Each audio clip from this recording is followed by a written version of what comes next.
Hasbi Asidiki. Hasbi Asidiki memiliki nama lengkap yaitu Profesor Dr. Honoris Causa Tengku Muhammad Hasbi Asidiki. Beliau lahir di Loksemawe, Aceh Utara pada 10 Maret 1904. Ayahnya yang bernama Al-Hadj Tengku Muhammad Hussein Ibnu Muhammad Suud menduduki jabatan Kodijik Maharaja Mangkubumi di Semeluh, Samalanga, Aceh. Sedangkan ibunya yang bernama Al-Hajjah Tengku Amrah adalah putri Tengku Abdul Aziz. Hasbi Asidiki ini menikah pada usia 19 tahun. Pernikahannya pertama yaitu dengan Siti Khadijah, seorang gadis yang masih ada hubungannya dengan keluarganya. Pernikahan ini tidak berlangsung lama karena saat melahirkan anak pertamanya beliau meninggal. Kemudian anaknya pun juga ikut menyusul meninggal. Adapun pernikahan keduanya yaitu dengan Tengku Nya Aisyah binti Tengku Haji Hanum. Dengan istri yang kedua ini, Hasbi melalui hari-harinya hingga akhir hayatnya.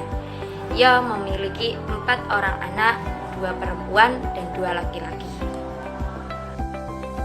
Mengenai riwayat pendidikan Hasbi Asidiki, beliau pada awalnya mulai belajar dasar-dasar ilmu itu bersama ayahnya, seperti ilmu tajwid, ilmu qiraat, dasar tafsir, dasar fikih. Itu beliau belajar bersama ayahnya. Pada usia 8 tahun, beliau telah menghatamkan mengaji Al-Qur'annya. Setelah memperoleh dasar-dasar ilmu agama, beliau kemudian menyantri dari pesantren satu ke pesantren yang lainnya. Pada tahun 1912, ia mulai menyantri di pesantren Tengku Piango. Pada tahun 1913, ia nyantri di pesantren Bluk Bayu. Pada tahun 1914, beliau menyantri di pesantren Blangkabu. Pada tahun 1916, beliau menyantri di pesantren Tengku Idris. Nah, pada tahun 1918, beliau menyantri di Tengku Cik Hasan.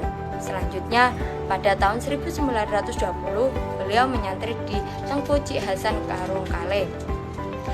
Hasbi Asidiki ini memperoleh syahadah sebagai pernyataan bahwa ilmunya telah cukup dan berhak untuk membuka pesantren sendiri. Berdasarkan setting sejarah pendidikannya, diketahui bahwa Hasbi Asidiki ini telah menghabiskan masa-masa mudanya di lingkungan pesantren. Di sisi lain, pengetahuan keagamaan mengenai Islam yang telah diperolehnya tersebut membuatnya cerdas serta dinamis. Pada tahun 1926, Hasbi Asidiki ini bersama Syekh Al-Kalali berangkat menuju ke Surabaya untuk melanjutkan pendidikan di perguruan Al-Irsyad. Pada tahun 1966, Hasbi Asidiki ini dikukuhkan sebagai guru besar profesor di PTAIN Sunan Kalijaga dalam bidang keilmuan hadis dan hukum Islam. Selanjutnya, ia menjabat sebagai dekan pada Fakultas Syariah sampai tahun 1972. Berbicara mengenai karya-karya Hasbi Asidiki ini banyak sekali yang berbentuk buku berjumlah sekitar 73 judul. Karya yang terbanyak adalah dalam bidang fikih sekitar 36 judul. Dalam bidang hadis berjumlah 8 judul. Dalam bidang tafsir dan ulum Al-Quran ada 6 judul, dan yang paling populer dan paling terkenal yaitu Tafsir An-Nur dan Tafsir Al-Bayan. Dalam bidang tauhid dan ilmu kalam ada 5 judul. Selebihnya adalah tema-tema yang bersifat umum. Selain itu juga beliau sangat aktif dalam menulis beberapa bentuk artikel. Tercatat sekitar 50 artikel dalam bentuk bidang tafsir, hadis, fikih, dan pedoman adalah yang telah beliau tulis. Beberapa karya beliau yang kami cantumkan yaitu berupa Tafsir An-Nur, Tafsir Al-Bayan, Mu'jizatul Al-Quran, Rijalul Hadis, koleksi hadis-hadis hukum, sejarah perkembangan hadis, syariat Islam menjawab zaman, dan masih banyak lagi yang lainnya. Saya akan melanjutkan presentasi dari teman sekelompok saya, dan saya akan menjelaskan yang pertama, yaitu latar belakang penulisan.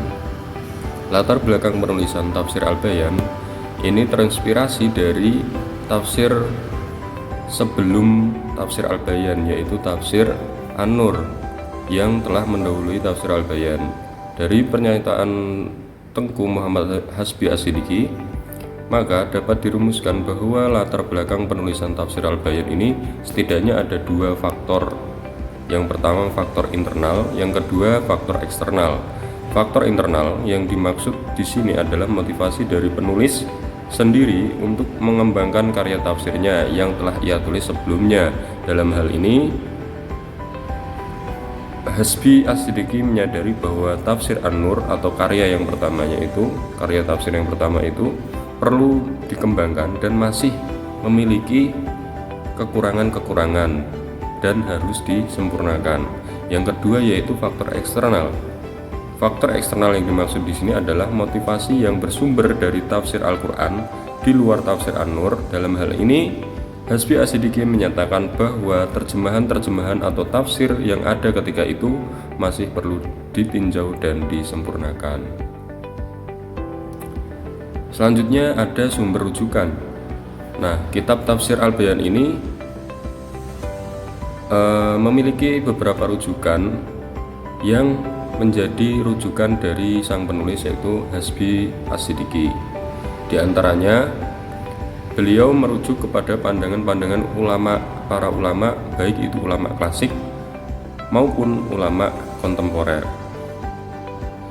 Merujuk pada kitab Minhajus Sunnah karya Ibnu Taimiyah, tafsir Al-Qasimi, tafsir Ibnu Katsir, tafsir Al-Manar, tafsir Al-Kasyaf, tafsir Mafatil Ghaib, tafsir Al-Baidawi, tafsir Durrul Mansur.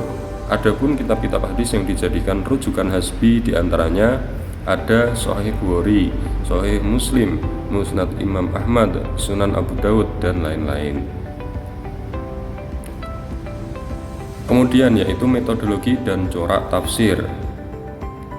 Metode yang digunakan Hasbi dalam tafsir Al-Bayan adalah metode ijmali tahlili, artinya yaitu Hasbi As-Siddiqi ini menjelaskan secara global namun ringkas dan disertai dengan analisa yang mendalam. Adapun corak tafsir dari Al-Bayan ini, corak atau laun, yang ialah corak penafsiran yang menjadi ciri khas dari sebuah karya tafsir. Nah, jika kita membaca tafsir Al-Bayan ini dan mengamati caranya mu'alif atau penulis menjelaskan ayat secara ringkas dan singkat, maka bisa kita kategorikan tafsir ini tafsir ijmali. Kalau dilihat dari perhatiannya yang khusus dalam menjelaskan ayat-ayat hukum, maka bisa dimasukkan dalam kategori tafsir bercorak fikhi. Secara umum, corak tafsir Al-Bayan adalah tafsir yang bercorak fikhi.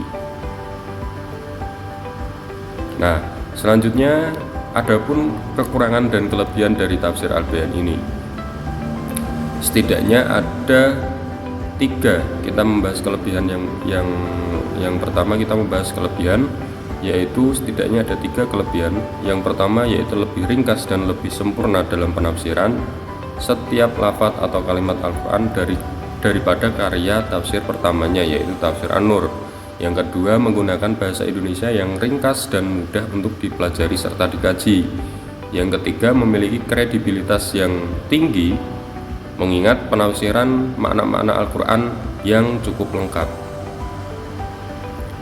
Nah, kemudian yaitu kekurangan. Tafsir Al-Bayan tetap memiliki keterbatasan.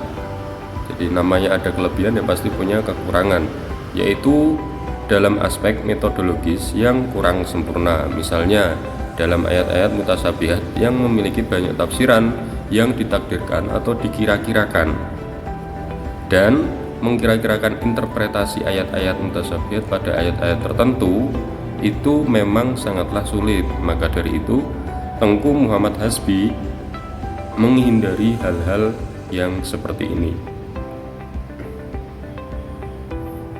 Nah,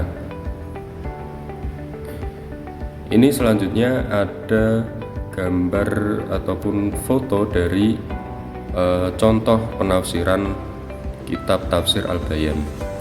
Jika kita melihat sekilas, ini mirip atau bisa dikatakan dengan Al-Quran terjemah.